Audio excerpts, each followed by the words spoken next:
Hey everyone, welcome to Crank It Up Podcast, the YouTube home of Brigand Games.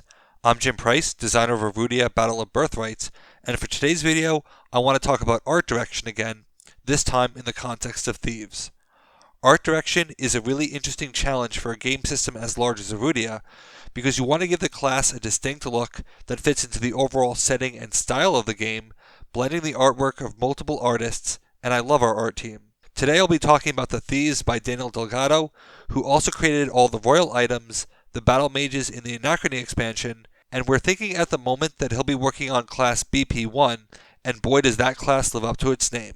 Erudia tells the story of two brothers who hate each other so much they were willing to risk a war that ravages the very kingdom they are seeking to lead. The tone is always serious due to the stakes of the war, but that doesn't mean we can't have some fun with it, and you know I love Easter eggs. I think the Thief artwork is a great example of this, and today I want to explore some things behind the scenes that you may not realize about their artwork. By now you've probably figured out that the Thief leader, the Bandit, is me in real life. The Bandit is the only unit card in the entire game system that has two names, because I can do things like that. But did you notice the Bandit's pose in my unit portrait? That's based on real life, because in person I almost always have my arms crossed where I'm standing or walking. It's just comfortable for me for some reason. We had a choice of sketches, and everyone picked that sketch for that very reason, and I have no idea if it was reflected in the source images I sent Daniel, but it ended up capturing me perfectly. But if you ask Daniel, I'm not the true leader of the Thieves, it's the cats. Yes, the Thief cards contain quite a few cats, each of which is based on an actual cat in real life. The cats give urban flavor to the streets of the Thief cards. Think cities like Athens. These cats are actually fairly intelligent and trained by the Thieves. For example, in Pickpocket, you can see that the cat is staring at the exact target of Pickpocket like a lookout. Eyes and Ears is meant to convey bribery for information, and it contains the most cats of any Thief cards. Sometimes the cats are less obvious, but you see them in a number of cards, including both Parker and Barrow. These two cards are really special because they are the only two cards in the game that are actually the same panoramic image. Parker and Barrow are special acolytes who work together and directly reference each other, which you will see from time to time as new classes are revealed. One of the best parts about this is the fact that some players actually figured out this was the case. But what most players do not realize is why the card is so special.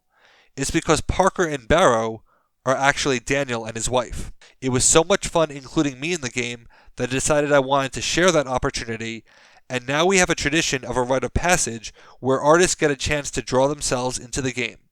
We've got quite a few of the art team in the game, and I look forward to adding more as the game evolves. With art direction, you want to tell a story, and the Thief cards really tie into one another. You see this with the non-acolytes. The burglar is indoors getting a big score. And if you look carefully, you might spot an Easter egg in the burglar photo you will recognize. The lookout is literally being a lookout for the burglar as a tie-in to the fact that the mechanics tie in together, and Brigand is even on the roof of the same building. You can get a sense of the chronology of the Thief cards. You see Cassidy sneaking past the guards in Shadow Step, only to get caught and be running from Scurry. Those unfortunate guards will eventually run into Parker and Barrow in Coordination, where Parker is holding a pocket watch, the same pocket watch that I am holding in Bandit Lair. Speaking of Bandit Lair, you can actually see my cat in this photo. This is my brother's favorite image in the game for this very reason. He saw it immediately and can't really focus on anything else, including the fact that Cole's cloak is hanging in the background, making you wonder, who exactly is Cole? Of course, we can't talk about Easter eggs without talking about Perugia. Someone once asked me, why does Perugia look like a ninja? And it's because he was one. In the original Final Fantasy, Thieves evolved into ninjas, which is the only thing that made the Thieves passably useful, because I would learn years later that Thieves actually suck in the original game due to a critical bug. Perugia's ability benefits the Thieves, but also benefits the ninjas well, as a thematic tie-in to the fact that ninjas are going to be in the first expansion.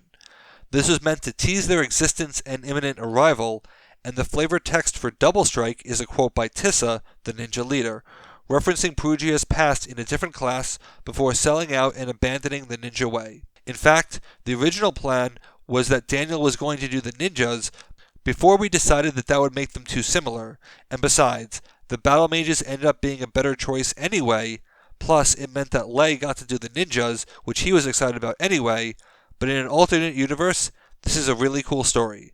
With classes like the Thieves, Chrononauts, and a few others so far, you get to build and flesh out a section of the world and really tie the art to the narrative of the game and the abilities of the cards.